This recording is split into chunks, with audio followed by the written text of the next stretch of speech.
اب کام آپ کا ہے اس پر عمل کرنا، نہ کہ سوال کرنا کہ اب سب ہمت ختم۔ اللہ تعالیٰ نے تو بتا دیا ہے کہ میں کافی ہوں، اب سوال یہ ہے کیا ہم کافی سمجھ رہے ہیں اسے؟ کہیں ایسا تو نہیں کہ زبان سے صرف اقرار کر رہے ہیں اور دل میں کہیں نہ کہیں کبھی کسی سے کچھ کہہ دیا تو کبھی کسی کی ہاں میں ہاں ملا دی اور اسی راہ پر چل پڑے؟ کیا ساری ہمتیں کھو کر مایوسی کے اندھیروں میں جاتے جا رہے ہیں؟ آپ یہ دیکھیں، بہت سے لوگوں کو آج کا دن بھی نصیب نہیں ہوا، بہت سے لوگ آج بھی روزی کے لیے بھٹک رہے ہوں گے، بہت سے اپنوں کی زندگی بچانے کے لیے انتظامات کر رہے ہوں گے، بہت سے لوگ آج بھی بھوکے سو جائیں گے، کچھ لوگ بنا چھت کے سو جائیں گے۔ یہ وہ نعمتیں ہیں جو بہت چھوٹی چھوٹی معمولی سی لگ رہی ہوتی ہیں کیونکہ آسانی سے مل گئی نا ہمیں، جبکہ یہ کسی دوسرے کے لیے بہت بڑی ہوتی ہیں اور وہ کتنا ترس رہے ہوتے ہیں۔ اور ہمیں اللہ نے کیا نہیں دیا؟ بہترین گھر، رزق، والدین اور نہ جانے کیا کیا، پھر بھی اس سے شکوے ہیں کہ اب تک ہماری صبر سے کی گئی دعاؤں کا جواب کیوں نہیں دیا، کیوں صلہ نہیں دے رہا؟ ہم نے تو غور ہی نہیں کیا ان نعمتوں پر جو کسی دوسرے کے لیے بہت بڑی ہوتی ہیں، لیکن ہم نے غور صرف ان باتوں پر کیا جن سے محروم ہیں ہم، اس لیے کیونکہ اس سے ہمیں آزمایا جا رہا ہے اور آزمایا جائے گا، اور یہ جو آزمایا جا رہا ہے اس میں بھی ہماری بہتری ہے، اور ہم ان باتوں کو سمجھنے کے بجائے فوراً موازنہ شروع کر دیتے ہیں کہ فلاں تو مزے میں ہے، اس کو تو سب آسانی سے میسر ہے، بس ایک مجھے محروم رکھا ہے، اور یہ غلطی کر کے آپ آنے والا نیا اجر سب ضائع کر دیتے ہیں۔ اگر آپ دیکھ لینا کہ اس آزمائش کے ذریعے اس نے دنیا اور آخرت میں کیا کیا دینا ہے آپ کو، تو کبھی بھی غلطی سے ایسے الفاظ زبان پر نہیں لے کر آئیں گے۔ تو یہ بات ہے ہماری سوچ کی، ہماری سوچ کے زاویے کی۔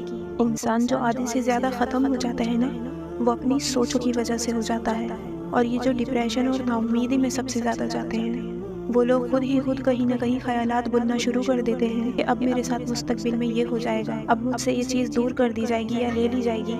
یہ سب ہمارے اپنے بنائے ہوئے خیالات ہوتے ہیں جس سے ہم ٹوٹ رہے ہوتے ہیں۔ آپ اللہ والوں کی شان دیکھیں، جن لوگوں کو ان کی صحبت میں بیٹھنا نصیب ہو تو وہ یہ بات بہت اچھی طرح سے جانتے ہیں کہ وہ کتنے توکل اور ایمان پر قائم ہوتے ہیں، کیونکہ ان کا فوکس نہیں ہٹتا۔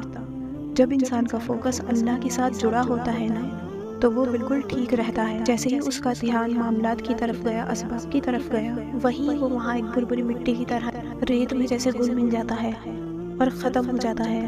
اس چیز سے آپ نے خود لوگوں کو بچانا ہے، اور یہ کوئی اور نہیں کرنے آئے گا آپ کی زندگی میں۔ آپ کو انسان بنا کر بھیجا ہے اللہ تعالیٰ نے۔ آپ کے ذمہ تو بہت سے کام، بہت سی ذمہ داریاں ہیں، آپ نے بہت سے کام ایسے انجام دینے ہیں، دوسروں کی زندگیاں سنوارنی ہیں۔ اللہ نے انسان کو اشرف المخلوق بنایا ہے، تو اب یہ کوشش اور پریکٹس بھی آپ کو خود کرنی ہوگی کہ آپ اپنا فوکس اللہ تعالیٰ کی طرف کیسے قائم رکھتے ہیں، اور آپ یہ کوشش کیسے کرتے ہیں کہ جو آپ مانگ رہے ہیں اس پر قائم رہنا، اس یقین کے ساتھ کہ میرا رب میرے لیے بہترین کرے گا۔ یہ سب کوئی اور اگر آپ کی ہیلپ نہیں کرے گا کہ آپ اپنے آپ کو ایسا بنا لیں، کوئی سمجھا تو سکتا ہے آپ کو، لیکن پابند آپ کو خود کرنا ہوگا۔ اور ان ویڈیوز کو بنانے کا مقصد یہی ہوتا ہے، اور اللہ تعالیٰ کے قرآن کے پیغام کو پہنچانے کا یہ مقصد ہوتا ہے، کیونکہ یہ سب اصل پیغام ہے۔ ہم خود سے جتنی بھی باتیں کر لیں وہ شاید کوئی معنی نہ رکھیں، لیکن جو اللہ فرما رہا ہے اگر اس پر ہم قائم ہو گئے تو یقیناً ہمارے لیے خیر ہی خیر ہے۔ اتنے لوگوں کو شفا مل رہی ہے، معجزے ہو رہے ہیں اس کلام الہی کے ذریعے، تو ہم موڑ کر بیٹھے ہوئے ہیں۔ وہ تو اللہ تعالیٰ کہہ چکا ہے اور راستہ دکھا رہا ہے کہ تمہیں ایسا کرنا ہے، ایسا نہیں کرنا ہے۔ اب جب کر رہے ہیں تو پھر انتظار کریں، اور انتظار کے بعد آپ کو خیر والا اجر ملے گا۔ اللہ تعالیٰ سے دعا ہے وہ ہم سب کو ہر حالات میں ثابت قدم رکھے۔ دیکھیں، جب انسان اللہ سے دور ہونے لگتا ہے تو اس کی روح کمزور ہونے لگتی ہے، اور پھر انسان کو سمجھ نہیں آتا کہ وہ ان مسائل سے کیسے نکلے گا۔ اور ہم سبھی لوگ دنیاوی معاملات میں اتنا پڑھ چکے ہیں اور اتنے مٹیریلسٹک ہو چکے ہیں کہ ہمیں کوئی بتانے والا بھی نہیں ہے کہ ہم اس سب سے کیسے نکلیں۔ دیکھیں، ہمارے پاس تو قرآن پاک جیسی کتاب موجود ہے، تو ہمارے لیے تو پریشانی، ٹینشن، ڈپریشن جیسا سوال پیدا ہی نہیں ہونا چاہیے۔ لیکن افسوس کی بات یہ ہے کہ ہم مسلمان بھی بچہ آج ڈپریشن میں ہے، کیونکہ جب انسان کو اللہ کے بارے میں علم نہ ہو، اس کی طاقت کے بارے میں علم نہ ہو، اور کوئی انسان اتنی بری طرح سے شکست کھا چکا ہے، ٹوٹ چکا ہے، اور شیطان پھر یہ وسوسے ڈالے کہ اب تمہاری لائف تو بلینک ہو چکی ہے اور اب تمہارے لیے کچھ بھی نہیں ہے۔ یہاں سے انسان بہت بری طرح سے ڈپریشن میں جاتا ہے اور لوگ یہ تک کہنے لگتے ہیں اب تو کچھ ہو ہی نہیں سکتا، زندگی خراب ہو چکی ہے، کچھ نہیں ہونا میرا۔ حالانکہ یہ سب ہماری کم علمی ہے، اللہ کے بارے میں بنائے ہوئے خود ہی سے گمان ہے۔ اگر ہم نے اس کلام پاک کو صحیح طریقے سے تھام لیا ہوتا نا اور بہت اچھے سے سمجھا ہوتا تو اگر آج ہم آزمائش میں بھی ہیں، درد میں بھی ہیں، تو اس سب سے نکلنے کا ہمیں کم از کم راستہ تو معلوم ہی ہوتا۔ تو یہ بھی کوشش کیا کریں کہ ان ویڈیوز کا آپ کو آپ کے ارد گرد اگر کوئی ضرورت مند نظر آئے تو آپ انہیں یہ ویڈیوز ضرور شیئر کیا کریں۔ آپ لوگوں کے حصے میں یہ نیکی آئی ہے تو اس کام میں آگے بڑھیں۔ کیا پتہ آپ کے ایک شیئر سے کس کی زندگی پلٹ جائے اور کس کو کتنی موٹیویشن مل جائے، کون اللہ کے قریب آ جائے۔ دیکھیں، دعاؤں میں وسوسے آنا، دعاؤں پر یقین نہ آنا، اور جو لوگ یہ کہتے ہیں کہ انہیں بہت وسوسے آتے ہیں، یقین ہی نہیں آتا کہ کوئی راستہ بنے گا، تو دیکھیں سب سے پہلے سمجھنے کی بات ہے انسان کی تخلیق ایسی ہے جسے وہ آج تک خود بھی نہیں سمجھ پایا ہے۔ اللہ تعالیٰ نے انسان کی صورت میں ایک ایسی مخلوق پیدا کی جس کو تمام مخلوق پر ترجیح دی، لیکن افسوس یہی انسان کو سمجھ نہیں آتا، اور جو سمجھ جاتے ہیں انہیں پھر زندگی میں کچھ مشکل نہیں لگتا۔ جب ہم آزمائش میں آتے ہیں تو وہ وقت ہوتا ہے کہ ہم اپنے صبر سے، دعاؤں سے اللہ پاک کو منا لیں، اور جو اس عمل میں کامیاب ہو جاتا ہے تو وہ نہ صرف اپنی خواہش کو پا لیتا ہے بلکہ اللہ تعالیٰ اس کے دنیا میں بھی اور آخرت میں بھی درجات بلند فرما دیتا ہے۔ لیکن افسوس کی بات تو تب ہے جب انسان کو اپنے مانگنے پر ہی شک ہو۔ اب کہنے کو تو وہ اشرف المخلوق ہے، لیکن جنات کو، جادو کو، ہر شے پر برتری دے دیتا ہے۔ جب قرآن پاک جیسی کتاب ہمارے بیچ موجود ہے تو کوئی طاقت اس سے زیادہ بڑھ کر ہو ہی نہیں سکتی۔ ہر مسئلے کی وجہ انسان نے جادو اور جنات کو دے دیا ہے۔ وہ یہ سمجھنے کو تیار نہیں ہے کہ اللہ پاک نے اس کی روح کے اندر کیا کیا طاقتیں پوشیدہ رکھی ہوتی ہیں، جو کہ آپ کو اس وقت ہی حاصل ہوگی جو اللہ کا بتایا ہوا طریقہ ہے۔ جو لوگ اپنے دماغ پر جنات اور جادو ٹونے کو حاوی کر لیتے ہیں تو وہ اس مسئلے میں اتنا ہی زیادہ پھنستے چلے جاتے ہیں۔ انسان کا دماغ اسی طرح کام کرنا شروع کر دیتا ہے۔ اگر آپ یہی سوچتے رہیں گے کہ یہ سب کچھ جو ہو رہا ہے وہ جادو ٹونے کی وجہ سے ہے تو حالات بھی ویسے ہونے لگیں گے، آپ کی سوچ بھی بگڑنے لگے گی۔ لیکن اگر آپ پازیٹیو سوچیں گے تو آپ کے ساتھ اچھا ہوگا۔ وسوسہ ہو، نا امیدی ہو، تہجد بھی پڑھتے ہیں، نمازیں بھی ادا کرتے ہیں، لیکن اس کے ساتھ ہی وسوسہ اور گلے شکوے ہوتے ہیں کہ جو مانگ رہے ہیں وہ نہیں مل رہا یا مل نہیں سکتا۔ اور کچھ لوگ تو اس مقام تک آ جاتے ہیں کہ یہ گلہ کرنے بیٹھ جاتے ہیں کہ اللہ تو سب کی سنتا ہے، بس میری ہی نہیں سن رہا۔ یہ سب کم علمی ہے، اپنی طرف سے اللہ کے بارے میں اندازے ہیں۔ اگر اللہ کو جاننا ہے تو قرآن کو سمجھنا ہوگا، رسول اللہ صلی اللہ علیہ وسلم کی زندگی کو سمجھنا ہوگا، نبیوں پیغمبروں کی زندگی کو سمجھنا ہوگا۔ وہ کیا کرتے تھے، کیسے مانگتے تھے، کتنے وقت تک مانگتے تھے اور صبر سے انتظار کتنا کرتے تھے۔ ان کی سیرت میں کہیں سے بھی آپ کو یہ نہیں ملے گا کہ دعا میں انہوں نے یہ شک کیا ہو کہ اللہ کی مدد نہیں آئے گی۔ اللہ پر ایمان لانے کی پہلی شرط ہی یقین ہے۔ جب ہم ایمان لاتے ہیں تو پھر اس دنیا میں ہمارے امتحان شروع ہو جاتے ہیں۔ کبھی اللہ محبت، رزق، اولاد وغیرہ لے کر آزماتا ہے، یقین دیکھتا ہے، اور اگر کبھی ہماری دعاؤں کے الٹ رزلٹ آ جائے تو پھر اللہ دیکھتا ہے کہ کیا اب بھی یہ میرے خلاف ہی سوچے گا یا پھر اب بھی یقین ہی کرے گا۔ اگر ہم پہلے سے بھی خود کو یہ بات سمجھا لیں کہ کچھ بھی ہو جائے میں نے اللہ کو نہیں چھوڑنا، کتنا ہی برا وقت کیوں نہ آ جائے، فیصلہ آپ کی مرضی کے خلاف ہی کیوں نہ آ رہا ہو، بس یہ یاد رکھنا ہے کہ میرا رب مجھے کسی بھی طرح سے آزما رہا ہوگا، میرے یقین اور ایمان کا امتحان لے رہا ہوگا۔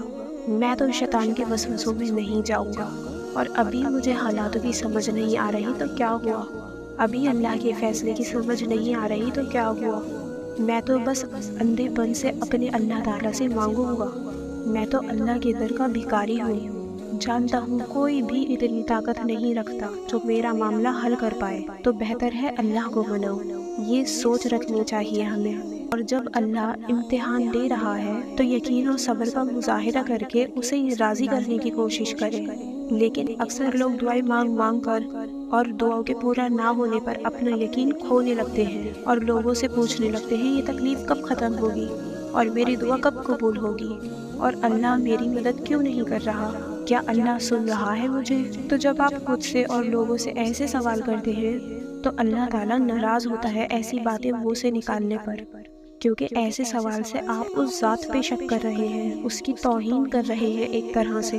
وہ لوگ جو مایوس اور نا امید ہو چکے ہیں، آپ خود سوچیں، سمجھنے کو بس ایک یہی اشارہ کافی ہونا چاہیے کہ آپ اپنی زندگی کے ایسی بے بسی کے مقام پر ہیں کہ کہیں سے بھی کیسی بھی مدد کی امید ہے ہی نہیں۔ آخر کوئی تو وجہ ہے نا ایسے مقام تک آنے کی، کچھ تو وہ اللہ تعالیٰ سمجھانا چاہ رہا ہے۔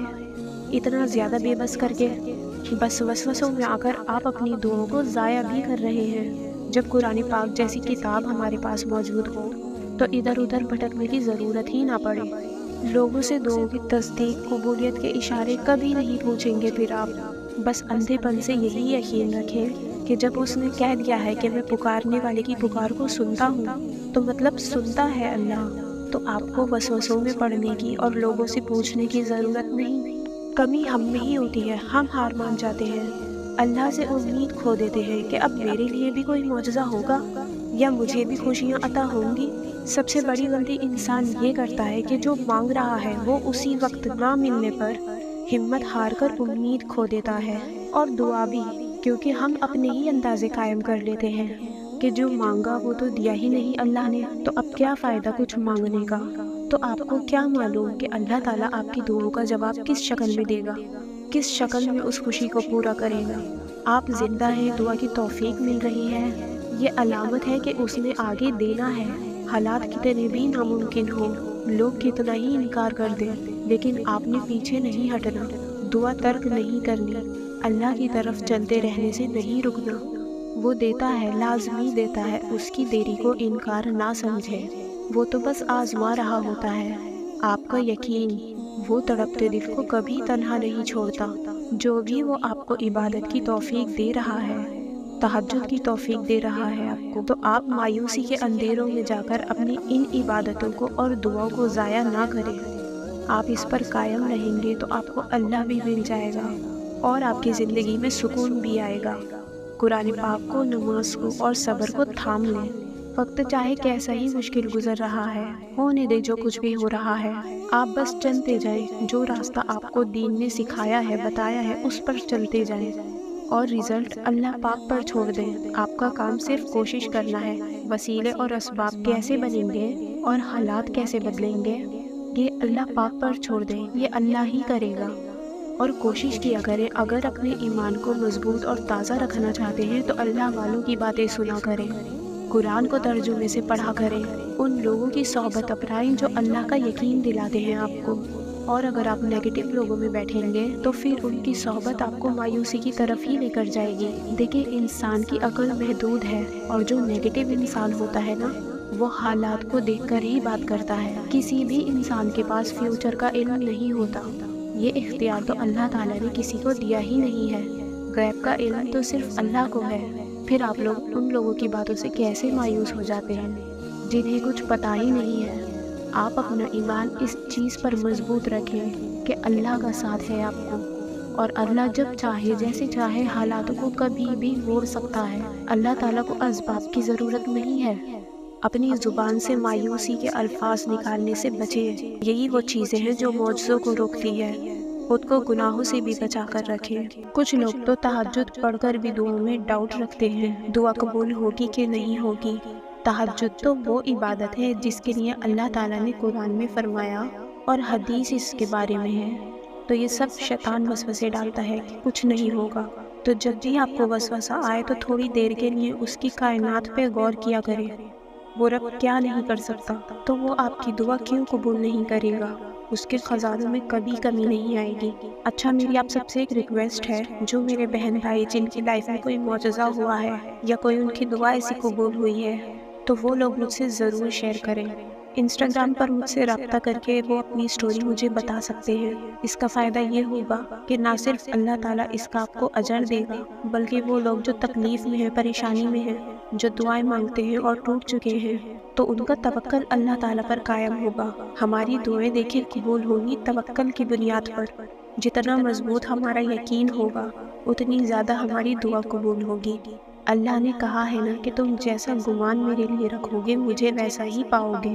اور جب ہم ہی یہ سوچ رہے ہوتے ہیں کہ یہ تو بہت بڑی چیز میں مانگ رہا ہوں، پتہ نہیں یہ ہوگی بھی کہ نہیں ہوگی، کیسے ہوگا، کیا ہوگا، تو پھر آپ اسی میں پھنسے رہتے ہیں۔ میری تو دعا ہی قبول نہیں ہو رہی، کیونکہ اللہ تعالیٰ آپ کو اس مقام پر لانا چاہ رہا ہے کہ آپ یقین کے مقام پر آئے۔ آپ کو پیدا کرنے کا مقصد ہی یہ ہے کہ آپ اللہ پر اور غیب پر ایمان لے کر آئے ہیں نا۔ تو یہ سب ہمارے اعمال، دعائیں، یہ سب چیزیں غیب ہی تو ہیں جو ہمیں نظر نہیں آتی۔ جب سے پیدا ہوئے ہیں پتہ نہیں کتنے گناہ کیے، کیا کیا نیکیاں بھی کی، اور کتنے ہی اللہ نے معاف کر دیے گناہ۔ تو کیا وہ آپ لوگوں کو نظر آ رہا ہے؟ روز محشر میں ہی آپ کو دکھایا جائے گا کہ آپ کتنے کامیاب ہوئے ہیں اور کتنے ناکام ہوئے ہیں۔ تو جب آپ کو یہ دکھائی نہیں دے رہا تو آپ کو اپنی قبول ہوئی دعا کیسے دکھائی دے گی؟ وہ تو اپنے وقت پر ہی آپ کو نظر آئے گی۔ آپ کسی کے بھی بارے میں شک کر سکتے ہیں، لیکن اللہ تعالیٰ کے بارے میں گمان بھی نہ لایا کریں۔ وہ تو کرے گا، وہ لازمی دے گا۔ وہ آپ کو تہجد تک لے کر آ گیا ہے، یہ اتفاق نہیں ہے، معمولی بات نہیں ہے۔ یہ اسی کا نظر کرم ہوتا ہے کہ میں نے کسے نماز کے لیے بلانا ہے، میں نے کسے تہجد کے وقت اپنی جانب بلانا ہے۔ آپ کو تو یہ لگ رہا ہوتا ہے کوئی بیماری ہے، کوئی رزق کی تنگی ہے، کوئی ریلیشن شپ کے معاملے ہیں، تو آپ کو لگتا ہے کہ اس سبب تہجد تک پہنچ گیا ہوں۔ اللہ اس لمحے ضرور دعائیں قبول کرتا ہے، پر در حقیقت تو وہ ایک وجہ بن جاتی ہے، اور وہ وجہ وہی بناتا ہے۔ اگر ہم غور کریں گے ان باتوں پر تو ہمارا تو دل پھٹ جائے گا اس کی محبت سے، کہ کس پیارے انداز سے، کس طریقے سے ہمیں وہ اپنی جانب لے آتا ہے اور ہماری آخرت کی بھی تیاری کرواتا ہے۔ اللہ تعالیٰ اپنے قرب تک لے آیا ہے، تہجد تک لے آیا ہے، یہ بھی تو اپنے آپ میں ایک بہت بڑا معجزہ ہے اور نعمت ہے نا۔ ہم یہ باتیں بس سننے کی حد تک تو ٹھیک ہے، لیکن ہم ان چیزوں کو دل سے محسوس کرتے نہیں ہیں۔ اتنی بڑی نعمت دی ہے اس نے آپ کو، توفیق دے رہا ہے وہ آپ کو دعاؤں کی، تہجد کی، تو انشاءاللہ آگے تو پھر بہت بڑے معجزے ہونے ہیں۔ اسی کی رضا ہوتی ہے، توفیق ہوتی ہے جو ہم تہجد پڑھنا شروع کرتے ہیں، جبکہ نماز، روزہ یا کوئی بھی نیکی ہم اس کی رضا کے بغیر نہیں کرتے۔ اور تہجد تو وہ خاص عبادت ہے جہاں پر ہر کوئی نہیں پہنچ سکتا۔ ہم دنیاوی کسی شے کے مل جانے کو کامیابی سمجھتے ہیں، لیکن اس بات پر دھیان ہی نہیں دیتے کہ وہ ہمارے دل میں کوئی خوف ڈال کر، ڈر پیدا کر کے اپنی طرف اتنی پیار سے کھینچ لیتا ہے، اور سب کو نہیں بلاتا، کسی کسی کو چنتا ہے۔ اربوں خربوں کی آبادی میں کسی کسی کو چنتا ہے، بھلے ہی پھر بہانہ کوئی بھی بن جائے۔ عقل دنگ رہ جاتی ہے کہ کہاں میں دنیاوی زندگی میں گم تھا اور کس طرح آج بے چین ہو کر اس کے روبرو حاضر ہو جاتا ہوں، رات کا انتظار کرتا ہوں۔ یقین ہے نا کہ آپ ناممکن مقام پر کھڑے ہیں، آپ کا اختیار چل ہی نہیں سکتا، اور ان معاملات میں آپ کی کوئی طاقت نہیں چل سکتی۔ تو یہی تو پھر وہ سمجھا رہا ہوتا ہے، ایسا قرب وہ ہر کسی کو نہیں دیتا۔ آپ لوگ ماشاءاللہ چنے ہوئے لوگ ہیں کہ بے شک آج آپ کو سب کچھ ناممکن لگ رہا ہے، دعا بھی قبول ہوتی نہیں نظر آ رہی، لیکن مانگ مانگ کر تھک بھی نہیں رہے ہیں۔ اگر تھک بھی جاتے ہیں لمحے بھر کو تو وہی ایک دعا بار بار کرنے لگتے ہیں۔ کبھی سوچا ہے کیوں؟ کیا یہ خود ہو جاتا ہے؟ بالکل بھی نہیں۔ خود سے ہونے لگتا تو سبھی نماز اور تہجد کے پابند بن جاتے۔ ابھی کچھ نہیں سمجھ آ رہا ہوگا آپ کو کہ آپ کی زندگی میں کیا ہو رہا ہے، آپ کہاں پر ہیں، آگے کیا ہوگا۔ تو کیا ہوا، یہ زندگی کا اختتام تو نہیں ہے۔ اللہ تعالیٰ دیکھ رہا ہے آپ کی تھکن کو کہ کس طرح آپ دعا مانگ مانگ کر تھک گئے ہیں، ٹوٹ گئے ہیں۔ اب دعا کی قبولیت کا انتظار بھی بہت مشکل لگنے لگا ہے، لیکن آپ دعا مانگنا نہیں چھوڑ رہے۔ اس دنیا میں کوئی بھی چیز ہمیشہ کے لیے نہیں بنائی اللہ نے، پھر چاہے وہ غم ہی کیوں نہ ہو۔ نہ خوشی زیادہ دیر رہتی ہے اور نہ غم۔ اس ذات کو آپ پر بہت مان ہے کہ آپ اس کی طاقتوں پر یقین کیے بیٹھے ہو، بس آپ کا وہ ایمان آزما رہا ہے۔ تو آپ کوشش کریں کہ اس کی دی ہوئی آزمائش پر پورا اتریں، انتظار کریں صبر اور یقین سے، بیچ راستے میں ہمت نہ ہار جائیں کہ کچھ ہوتا نظر نہیں آ رہا تو چھوڑو، کیا فائدہ ان سب چیزوں کا۔ وہ آپ کو یہ انتظار اس لیے کروا رہا ہے کیونکہ وہ آپ کو درد میں رکھنا چاہتا ہے۔ یہ آزمائش اس لیے دے رہا ہے کیونکہ وہ دیکھنا چاہتا ہے کہ میرا بندہ اس مایوسی، نا امیدی اور ناممکن کے مقام پر بھی میری طاقتوں پر ایمان قائم کیے بیٹھا ہے۔ یاد رکھیں، اس ذات کی شان میں کوئی فرق نہیں پڑے گا اگر آپ مایوس ہو جاتے ہیں تو، اور عبادتیں دعائیں کرنا چھوڑ دیتے ہیں تو ذرا آپ خود سوچیں، کیا دعائیں اور عبادتیں چھوڑ دینے سے آپ کا مسئلہ حل ہو جائے گا یا پھر کوئی اور اس کو حل کرنے آ جائے گا؟ آپشن تو آپ کے پاس تب بھی دوسرا نہیں ہے۔ اسی لمحے سمجھنا ہوتا ہے کہ آپ کتنے بے بس ہیں۔ قرآن پاک میں سورہ انفال میں اللہ تعالیٰ فرماتا ہے، بے شک اللہ دوست ہے، بہت اچھا دوست ہے، وہ مددگار ہے۔ اب دیکھیں، جب اللہ سے دوستی لگ جائے تو اور کیا چاہیے؟ جب سب سے بڑی سپر پاور کا ساتھ مل جائے تو کیسے ہی ناممکن کام ہو، وہ تو ہو کر رہیں گے پھر۔ اور تہجد تو نصیب ہی ان لوگوں کو ہوتی ہے جن سے اللہ دوستی لگاتا ہے۔ شاید آج آپ کو ان باتوں کی بالکل بھی سمجھ نہ آئے اور اس آزمائش کی بھی نہ سمجھ آ رہی ہو، راستہ نکلنے کی بھی سمجھ نہ آ رہی ہو، مگر کچھ عرصے بعد وہ آپ کو سب کچھ سمجھا دے گا۔ دیکھیں، جب کوئی چیز ٹوٹ جاتی ہے تو اسے ٹھیک کروانے کے لیے ہمیں اس کے پاس جانا پڑتا ہے جس نے اسے بنایا ہوتا ہے یا جو اس کو بنانے کا علم جانتا ہے۔ اس لیے جب یہ دل بکھر جائے، ٹوٹ جائے، غم سے نڈھال ہو جائے اور یہ لگے کہ یہ اب شاید خوش نہیں ہو سکے گا، شاید ہی اس میں کوئی امید پیدا ہو سکے گی، تو کیا ہمیں نہیں چاہیے ہم اسے اس کے پاس لے جائیں جس نے اسے بنایا ہے؟ اس سے زیادہ ٹھیک کرنا تو کوئی نہیں جانتا۔ اور جب آپ اس کے پاس آ ہی گئے ہیں تو یقین رکھیں، بہت بڑی وجہ ہے جو آئے ہیں، کچھ نہ کچھ تو حکمت ہے جو آپ آئے ہیں، جو شاید ابھی نہ صحیح وقت آنے پر سمجھ میں آئے۔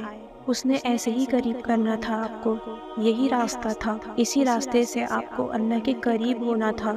یہ آزمائشیں، درد اور امتحان تو آتا ہی اس لیے ہے کہ ہم جس مقصد کے لیے دنیا میں اتارے گئے ہیں، اگر ہم اس پر صحیح نہیں چل رہے ہوتے، اس میں کہیں کمی آ جاتی ہے، تو جب انسان کا درجہ بڑھانا ہوتا ہے، مقام بڑھانا ہوتا ہے، تو پھر وہ آزمائش دیتا ہے، اس کی ریپیئرنگ کرتا ہے۔ اور جب ہم اللہ سے جڑ جاتے ہیں، ایمان سے منور ہو جاتے ہیں، تب اس انسان کو سمجھ آتی ہے اللہ کی طاقت کی۔ آپ کو کیا لگتا ہے آپ کی زندگی بس یہی تک کی ہے؟ وہ تو آپ کی اگلے جہاں کی بھی تیاری کرواتا ہے۔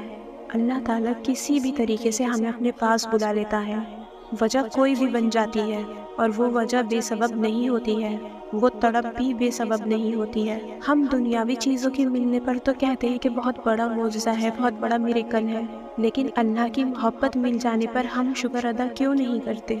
اس سے بڑا معجزہ کیا ہوگا، نعمت کیا ہوگی؟ آپ نے یہ بات ہمیشہ ذہن میں رکھ لی ہے کہ آپ نے مایوس نہیں ہونا۔ اگر کوئی دعا قبول ہو کر آپ کے سامنے ویسی نہیں آئی جیسا آپ سوچ رہے تھے، تو آپ کو یہ نہیں سوچنا کہ دعا تو قبول ہوتی ہی نہیں ہے، وہ تو ابھی آپ پر آزمائش ہے، اور ان لمحوں میں انسان کو درد کی وجہ سے کچھ دکھائی نہیں دیتا۔